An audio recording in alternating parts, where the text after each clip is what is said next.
حج کے فارم اور policy announce ہو گئی ہے تو ماشاءاللہ مجلس حج و عمرہ بھی اب ایکٹیو ہو گئی ہے.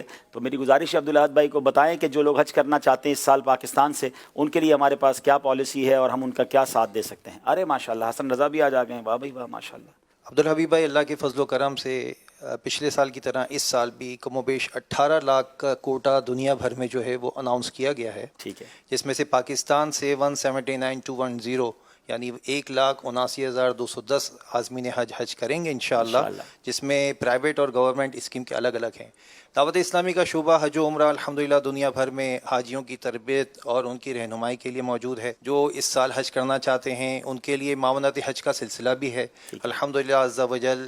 دعوت اسلامی کے تحت کراچی میں اور دیگر پاکستان کے شہروں میں معاونت حج کا سلسلہ ہے. اس میں ہوتا یہ ہے کہ جو عاشقان رسول حج پہ جانا چاہتے ہیں گورنمنٹ حج اسکیم سے، اچھا پرائیویٹلی دعوت اسلامی کا کوئی کاروان نہیں ہے، ایسا نہ ہو کہ کوئی کاروان سمجھ کر جو ہے وہ رابطہ کتنے کا پیکیج ہے، کیا پیکیج ہے، کچھ ایسی چیز نہیں ہے.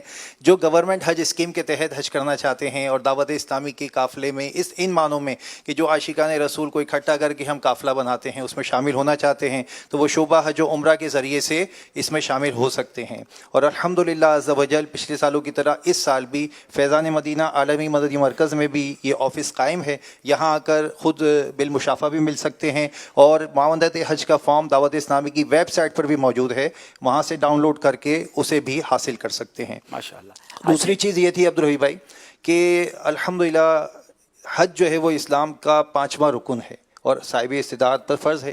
ایسا بھی ہوتا ہے کہ جن کے والدین حج کیے بغیر چلے گئے، بعض اوقات پتہ لگتا ہے کہ استطاعت تھی، ابو نے حج نہیں کیا، امی نے حج نہیں کیا، لیکن اگر وہ وصیت کر کے نہیں بھی گئے اور پھر بھی ان کی طرف سے اگر کوئی حج کروانا چاہتا ہے تو آپ بہتر گائیڈ کریں گے. بتائیے کہ کیا کیا جائے کہ وہ ان کا یہ حج جو ہے وہ کسی طرح سے اللہ پاک کرم کرے اور قبول فرما لے. دیکھیں حج بدل کے اصل مسائل تو الگ ہیں، لیکن کوئی اپنے محرومین کے لیے ایصال ثواب کے لیے بھی حج کروانا چاہتا ہے، بزرگان دین کے ایصال ثواب کے لیے بھی لوگ حج کرواتے ہیں، تو آپ حج بدل کے لیے بھی ہم سے رابطہ کر سکتے ہیں. دعوت اسلامی کے مبلغین اور علماء الحمدللہ حج پر جاتے ہیں تو وہاں جا کر فائدہ یہ ہوتا ہے کہ وہ حاجیوں کی تربیت بھی کرتے ہیں. یعنی آپ کے ایصال ثواب کے لیے وہ جا رہے ہیں لیکن ساتھ ساتھ الحمدللہ وہاں حاجیوں کے لیے زبردست تربیت کا اہتمام ہو جاتا ہے. تو حج بدل کے لیے بھی آپ اسکرین پر نمبرز دیکھ رہے ہیں، ویب سائٹ بھی دیکھ رہے ہیں، تو آپ ہم سے رابطہ کر سکتے ہیں. اللہ کرے کہ اس سال حج پہ جانے والوں میں ہمارا نام بھی لکھ دیا جائے.